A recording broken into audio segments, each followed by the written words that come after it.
I think I've tried to strike the chord of what the theme of my talk is going to be today by citing a quotation set to music of Ibn Arabi.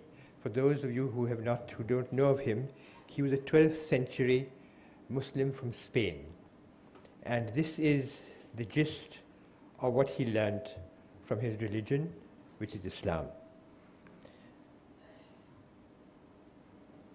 I have, as I said in the note which I've circulated to you, which had protested to Mr. Engineer also, that I don't know if I'm worthy of delivering this lecture in memory of so great a man as Dr. Asghar Ali Engineer. I myself have been a simple bureaucrat seeking to ensure that the benefits of the law actually pass on to all sections of our society. But I am also a member of the Indian Muslim community, and therefore the question of equal distribution, the rights of individuals in a democratic society have weighed strongly with me. Dr. Engineer, of course, was a pioneer, leading the way, as Ram Punyani ji has so graphically brought out, leading the way for right-thinking people to take India in the direction which India has set for herself, not today, not even yesterday, but, as I will try and bring out in what I say to you, for centuries before.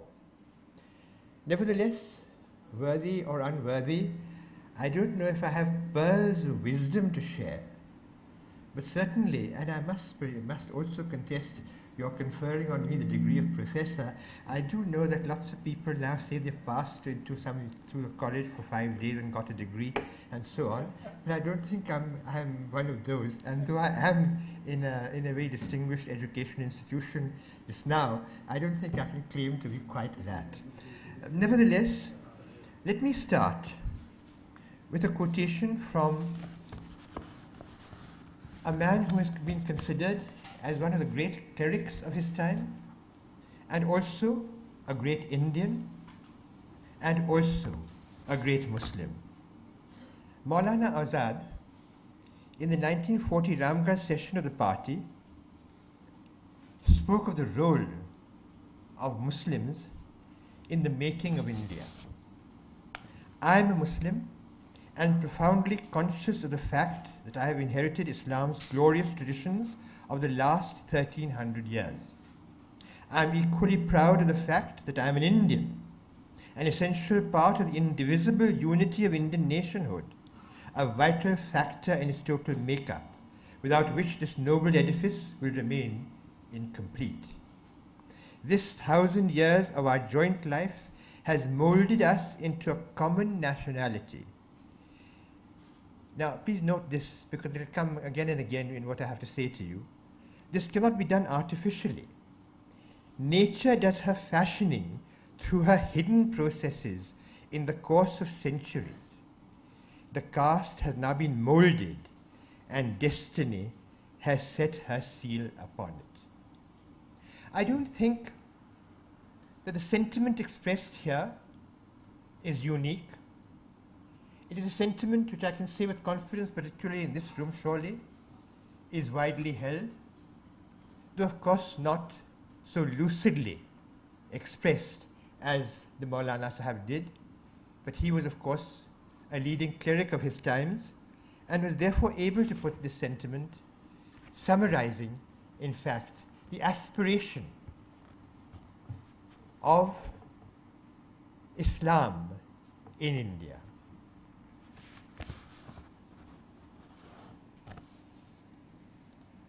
I think this is particularly important in this day and age.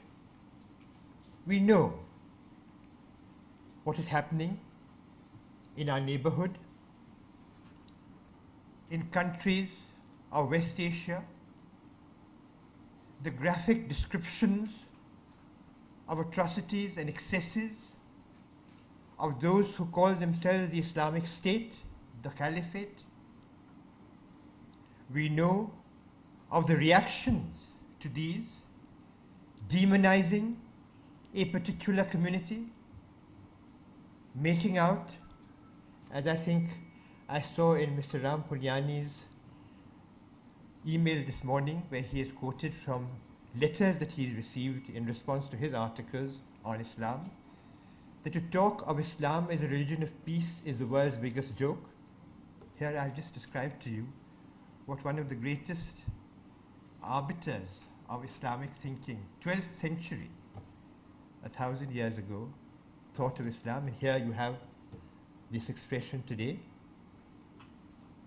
So it's important to understand what Islam is in its context of India. And this is what I will try and dwell upon as we go along. On the question of the rise of ISIS in the Middle East, it is not something that is related to India. I have quoted in my write-up from an author called Alistair Crooks, in which he's written in this article, "You can't understand ISIS if you don't know the history of Wahhabism in Saudi Arabia," in which he has said quite clearly, he is a former British diplomat himself and has set up a conflicts forum through which he works for engagement between political Islam and the West. And his article, "You can't understand ISIS if you don't know the history of Wahhabism in Saudi Arabia," he says, after all, I think it's important to understand this when I say that this does not owe its roots to anything in India. After all, the more radical Islamist movements were perceived by Western intelligence services as being more effective in toppling the USSR in Afghanistan and in combating out of favor Middle Eastern leaders and states. That is the source. That is why you don't hear of this kind of terrorism before the onset of colonialism, and you heard it even less before the war in Afghanistan, when the Soviet Union attempted to annex that state. So I think the first thing that we must try and understand about Islam is what is the concept of Allah. I had from one of my own friends, a colleague who studied in the same school with me the other day, saying that an Islamic state is one in which Allah rules, supported by clerics who then dispense the law. Now, Allah is no sort of, according to the actual Islamic concept, He is not a person with any form. What is Allah? And here it is introduced in the very first sentence of the Quran. Because belief in Allah is the foundation of the religion. If you do not believe in Allah, then you don't believe in that religion. So the belief in Allah is the foundation. If the belief in the Allah is the foundation, then surely the Quran, which says that it is the words of Allah, has to explain to its followers what is Allah. And it's explained very lucidly, very simply in the very first sentence, in a prayer that is recited, that used to be recited in the daily assembly when I was studying in St. Stephen's College also. O Lord, Master of all creation, the ruler of the day of judgment, the compassionate, the merciful. Now, what does that convey to you? God is compassion. He has no form, but He is just. He is universal. In that very sentence, several words are used for the name of God. So to say Allah is one, but that is the only name, is also not correct. It talks of Rabb as Allah. So the very first sentence lays down, in fact, what is the theme of Islam. Compassion must be at the root, and therefore, when one refers to further verses which go on in later verses of the Quran, and one doubts, or one is not clear what exactly is the expression, and you will hear many quotes being quoted to you about what Islam says in one verse of the Quran or the other. It is always necessary to go back to the root. And that is what I tried to bring out in Al-Arabi's description of what he perceived to be Allah, what he perceived to be his religion.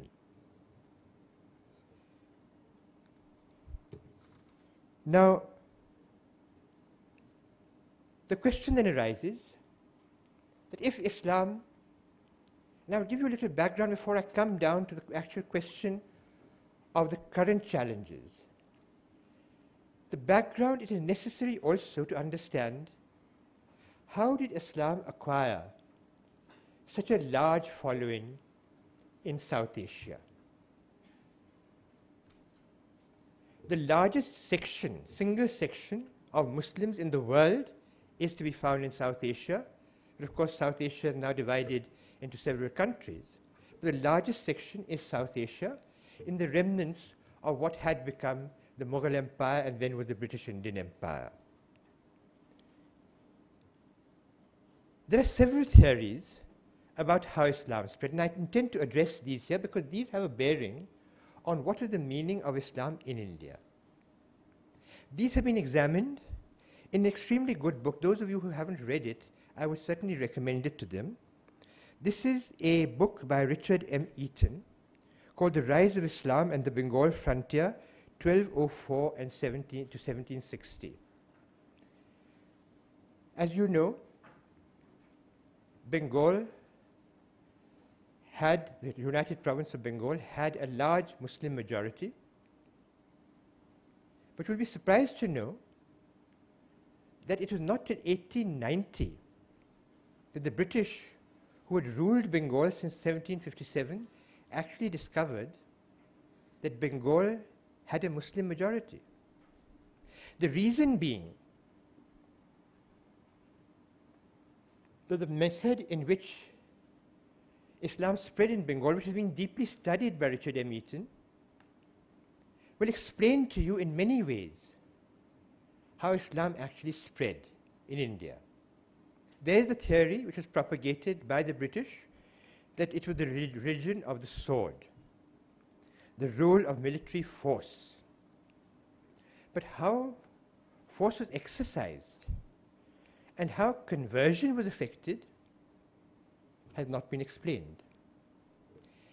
It's also interesting, and this you will also realize that in the recent past there have been reports of a young lady having suffered forced conversion in Meerut. How do you convert to Islam?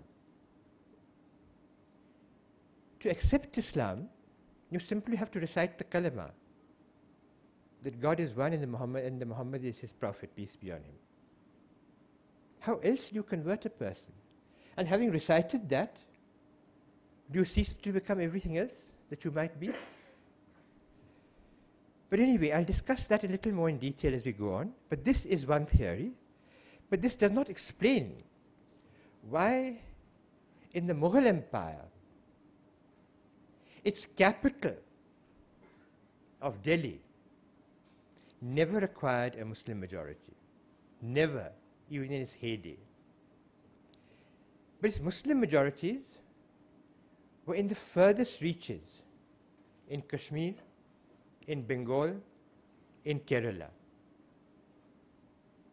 And in Bengal, Chittagong, the port city of Chittagong, fell to the Mughal Emperor Aurangzeb only in the year 1660.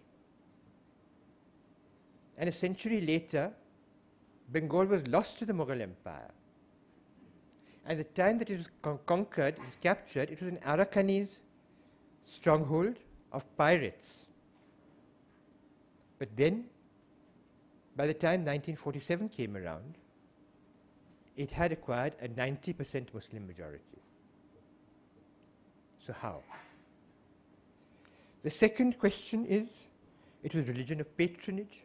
because the Muslims happened to be emperors, large sections of rulers, large sections of people, therefore, in order to seek promotion, became Muslim. But which are the examples of this? Who were the principal Indian mansabdars of the Mughal emperor in its mightiest days? They were all Rajputs. It's only later in its declining years the Sayyid brothers, who were Indian Muslims, became a powerful entity. Otherwise, repeatedly and for centuries, even through the reign of the Emperor Aurangzeb, the principal mansabdars, the largest mansabdars, Indian mansabdars, they had Iranis, Afghanis and others, but the largest Indians were the Rajputs. So patronage, to what extent would it have affected? Secondly, the financial structure of the Mughal Empire was run by the castes. We do know of Raja Todarmal, who organized the land revenue structure which exists to this day. Raja Todarmal was a caste. His revenue department was peopled with castes, and the figures and statistics to show this. So he was not looking to become a Muslim in order to become the Mir Bakhshi of the empire. The third theory is that because of the rigid caste system among the Hindus, those from the lower castes universally accepted, wanted to become Muslims for their caste to be improved. Now, this theory also does not hold water. It is not that there was a system of caste under which a certain section was oppressed and was protesting against that oppression, and suddenly found a religion which had come, which offered its liberation from that, and therefore changed to another religion. That thinking was not there. At the time of the Islamic onset, the thinking was not there. Everybody followed a certain category of society, and that was a form of occupation in that society. Its abuses are well known to us. It had its abuses, but were those abuses causing discontent among that section of the population? It was not. What modern education helped bring to them was a realization that they had no right, nobody had a right to oppress them at that time. But in those early years, they did not have those aspirations as a community. So you did have sections which did accept other religions, first Islam, then Christianity, but it was not a universal kind of phenomenon because of the fact that they happened to belong to a particular caste. This theory is not supported by any substantive historical documents. Then, what then is the explanation? Islam has no missionary institution, as does Christianity. It has, as I said, no concept of conversion. This is another interesting point, because here a person simply recites what I said to you, the question of there being no God but God. And what is interesting here is that again in the second chapter of the Quran itself, it describes what the religion of Islam is, what is the Quran which is being revealed. Here in the Surah Al-Baqarah, in the second chapter, verse 2, this book, there is no doubt in it, is a guide to those who keep their duty. That is, it's a reference to the Quran, who believe in the unseen and keep up prayer and spend out of what we have given them. And then importantly, and who believe in that which has been revealed to thee. To thee means the Prophet of Islam, peace be unto him, and that which was revealed before thee. And of the hereafter they are sure. That means all the revelations that were made before all continue to subsist. They're not overridden by the revelations of the Quran. They sit with the revelations of the Quran. I think this is an area which is not properly understood, generally by Muslims themselves also. Because we tend to apply the argument that the newer supersedes the older. But what does Indian history tell us? What does the evolution of Indian religiosities tell us? That does not say that it supersedes. It is absorbed into, it is included into. And here, in India, what was the various phases through which Islam actually entered? And this is again a result of the researches which have been done by Professor Eaton. The first phase is inclusion, during which Islam and Islamic figures are included among traditional deities. A pronounced example of this is found in Kashmir's Sheikh Nuruddin Nurali, who is also known as Sheikh Nuruddin Wali, whose dargah is to be found in Shiraz Sharif, which, as you know, recently was burned down in the terrorist confrontation with the BSF, with the army. Who was his mentor? His mentor, this was saint of the years 1377, 1438. He's popularly known among the Kashmiris as Alamdar-e-Kashmir, the man who actually brought Islam to Kashmir. Now, his mentor was a Shaivite yogini, Lal Dyad. And this comes out in Dyad in Kashmiri means Dadi. And Lal is beloved, from the word Lol. Among the Muslims, she's known as Lal Arifa. Among the Hindus, she's known as Lal Dyad. And she was a Shaivite. And from her teachings, he therefore imbibed a great deal of his teachings, and he's referred to them in his own writings. Then would come the process of displacement, that all the traditional Hindu deities, in the minds of these persons who had accepted Islam, were actually displaced and replaced with the Muslim cosmology. This was the kind of work that would then be undertaken by the clerics, who in their studies would say that no, you're following something which is not entirely true to Islam, and therefore this would come in. Finally, there would be the kind of phase of conforming to the monotheistic ideal. That means you then become a unified community, a community as distinct from other communities.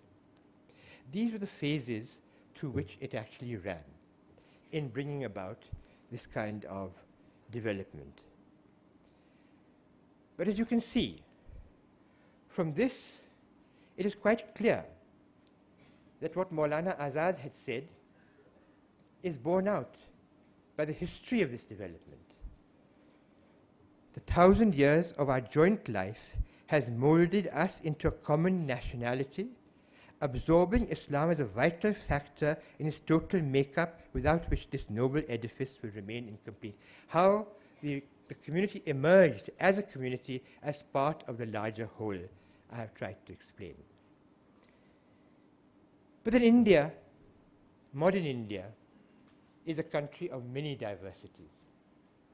So Islam, the Muslim community, would be one of those components of what makes up India.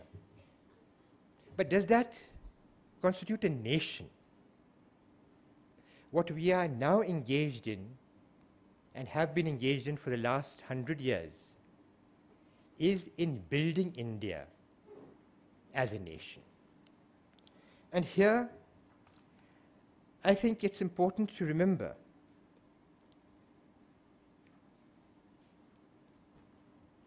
that India's nationhood today is quite different to the concept of nationhood of Europe.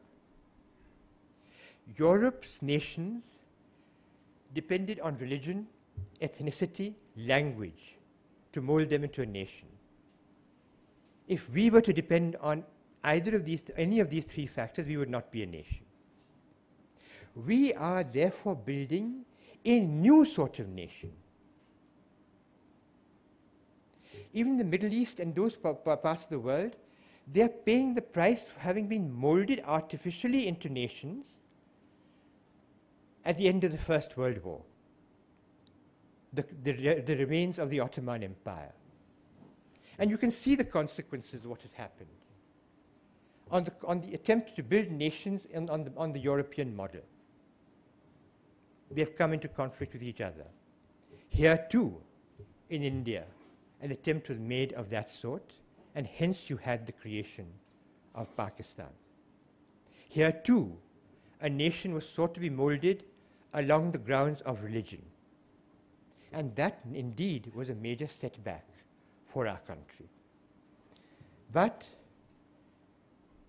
that is not a natural phenomenon in India. What I'm trying to put across is the whole process of evolution of Islam in India has built us into a common identity as Indians. Separate distinctions by being separate communities in our diversities, because India is so diverse, from its northernmost to the southernmost, from its easternmost to its westernmost. But all those held together by this common bond of a common history, which Maulana Azad had referred to. Here, I would like to quote Sir Winston Churchill, what he thought of India. India is an abstraction. India is no more a political personality than Europe. India is a geographical term. It is no more a united nation than the equator. And Lord Wavell, when the question had come up of India's partition was being discussed, he says, none knows where the partition of India, once it starts, will end, short of balkanization. And to this day, this subject, because of the European experience, is a subject that is widely debated. There are many of those who feel that multi-ethnic states cannot become nations. In an article in the Foreign Affairs, Jeffrey Z. Muller, who's a professor of history at the Catholic University of America, has said as much. And he has said that when you have multi-ethnic states, partition may be the best solution. And this is why we've seen smaller and smaller nations emerging in Europe, in East Europe, because of this attitude that a multi-ethnic state cannot be a nation. So here, before us in India, is the challenge. We are a multi-ethnic nation. The second largest ethnic and community, I would not call it an ethnic group, it's not a distinct ethnic group, but the second largest religious community in India are the Muslims. Yet, India was born with this background of partition in which certain sections of our people had believed that you can make a religion, you can make a state on the basis of religion. They believed it then. There are many of those who believe it even today. Although I would think that by now it is clear that that concept is discredited. But if that concept is discredited, what is the way to building a nation today? I think, and I've given this example in the printout of my lecture, the example of the Taj Mahal. I see India as a Taj Mahal. The Taj Mahal was built by a Sunni Muslim emperor in honor of his Shia Muslim wife, empress, but then built by artisans taken from the four corners of India, built with love, obviously with affection, with their hands. A number of arts are manifested in that. The marble comes from Rajasthan. And it is a structure of which all Indians are proud, although it does not sit very comfortably with strict Islamic tradition. Because in the Islamic tradition, you do not build mausoleums. This is an old Egyptian tradition which has carried on, but is not an Islamic tradition.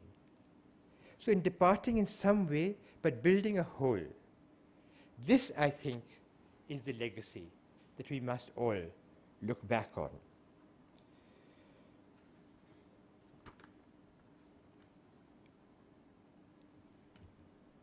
But then what is the problem today if we have this legacy? In this context, I would like to invite your attention to the Human Development Report 2011 of the Planning Commission. In that, the Planning Commission has talked of certain excluded groups. And who are the excluded groups? The excluded groups include the scheduled castes, the scheduled tribes, and Muslims.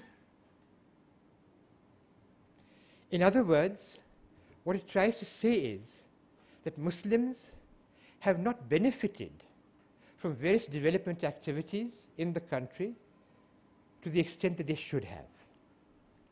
This Human Development Report, and I've described in detail in the write-out what exactly it has said, shows that there has been progress. It's not that they have not had any development, they have not had any progress. But the pace of development, the pace of progress has not been commensurate with others in the country. So, because of this, it is quite clear that what was said by the Secure Committee in its report, 2005, has been borne out. The Secure Committee was appointed because of the fact it was realized by the government of the time that this large section of the Indian people were being left behind. And how were they being left behind? Because the poverty levels, although coming down, had not come down at the same pace as the general poverty levels across the country, not even come down at the same pace as those of the scheduled castes and scheduled tribes. Literacy levels had grown, in many ways dramatically, but not grown at the same pace as the rest of the community. Health, particularly women's health, showed signs of weaknesses and lack of care, lack of attention, lack of facilities. Infant mortality rates were higher in the community. All of these obviously would be indicators of the fact that the community was not keeping pace with the development of the rest of the country.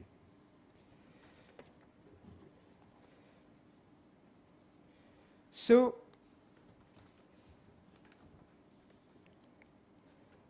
the government then came up with a number of schemes. The multi-sector development program, the Prime Minister's 15-point program. These programs were designed for the benefit of the minorities. It went ahead and identified 91 districts in the country as minority concentration districts, where it hoped to provide special facilities for the minorities, which would particularly focus on things like education, healthcare, and setting up small industries and promotion of handicrafts. Unfortunately, for reasons which I have described here, it didn't happen. The benefits which were intended did not actually accrue. Even though expenditure, there was criticism that not much was being spent on that, but even the amount that was being spent was not actually being spent on the targeted audience.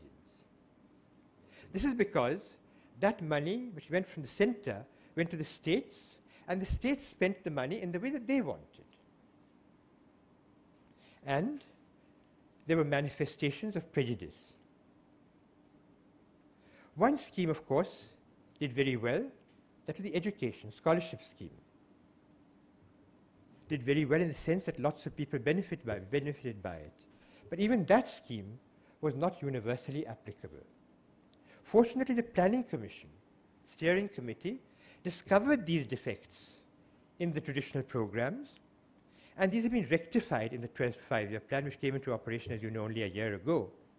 So it remains to be seen how effective these remedial measures are going to be with regard to the benefits that will accrue to the Muslim minority. But what does that show? that shows that although government has schemes for this purpose, the delivery system was poor. And part of the reason for the delivery system being poor was because the proposed beneficiaries, the proposed participants in those schemes, were not aware that these schemes were available. And their not being aware also spun from the same disabilities, the lack of education, the lack of knowledge, not knowing where to go, to ask for what.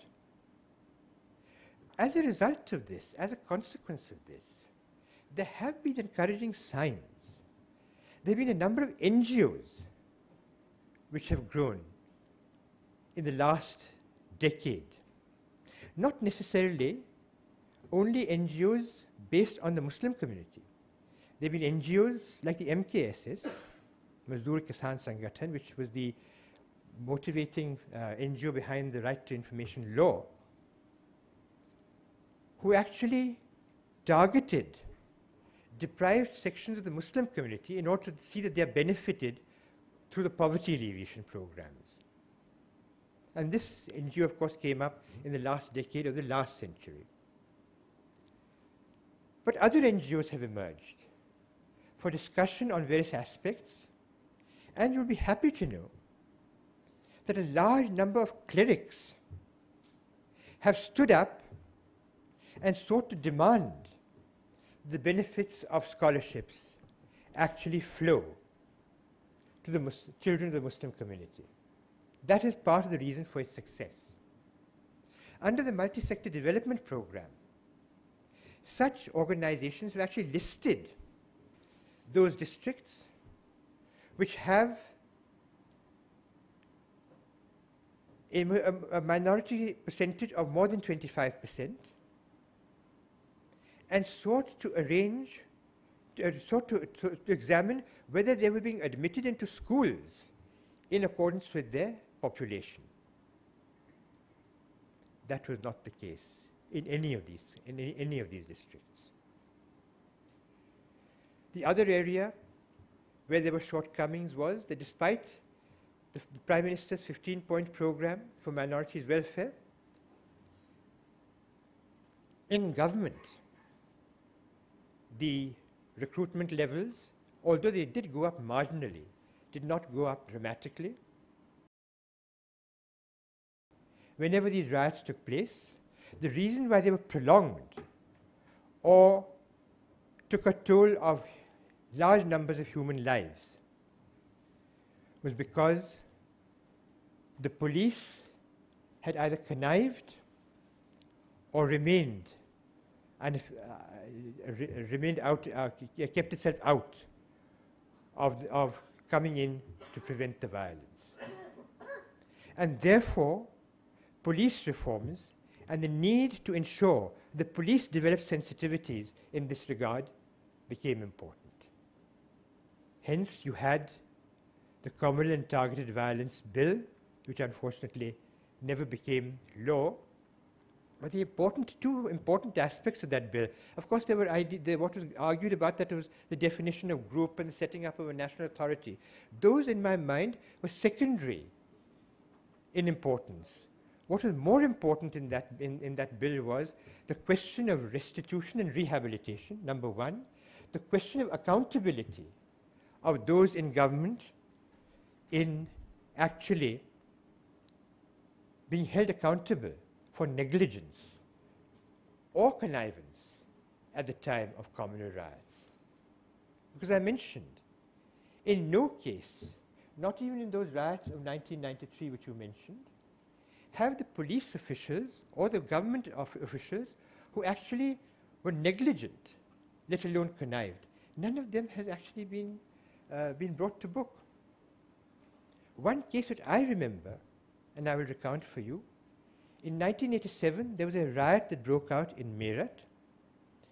In Meerut district, there's a village called Hashimpura, in which 40 young men, all Muslim, were rounded up by the police armed constabulary, loaded into trucks, taken to the Hindon Canal, and slaughtered, actually shot, killed, murdered. When I was a person dealing with these issues in the Prime Minister's office at that time, when this matter came to the notice of the Prime Minister, he ordered that cases of murder be lodged against the policeman. Section 302 IPC.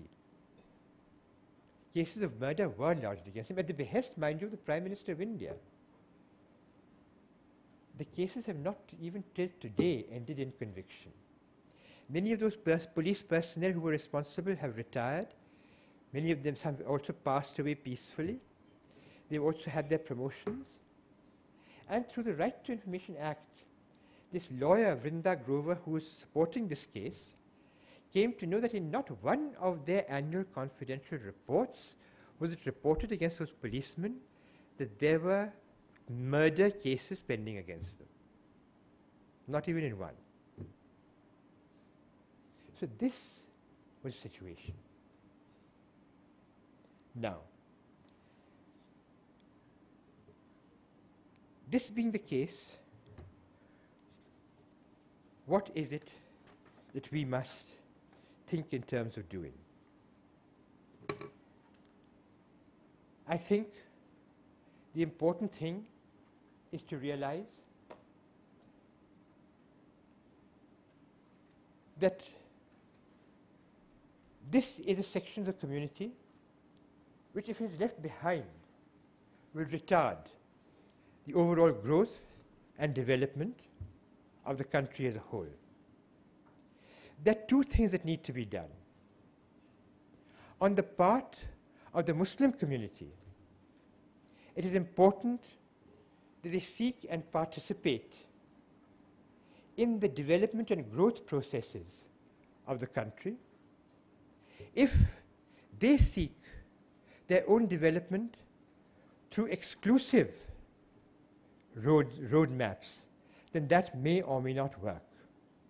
On the other hand, it is important that they be given equal treatment by the governments, by society,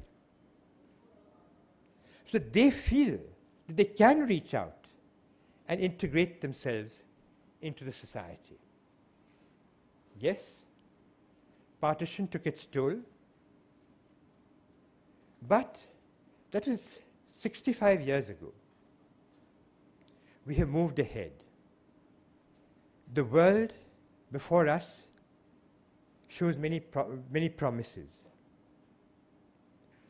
Is the challenge then going to be one that, despite us being left behind, this community has to be brought forward? Or is the promise going to be that, given the history of the relationship of communal harmony, of the relationship between communities in India, is that going to be an asset? I've spoken to you about what's been happening in West Asia. I've spoken to you about our own history, about the status of the Muslim community in our society. Doesn't it tell you that we in India, as a community as a whole, let us not talk of Muslims and Hindus or others as separate, the Indian community, with the integral part of the Muslim community with us, do we not have a future where we can show the world, which is beset with these problems, as to how multi-ethnic societies can in fact live together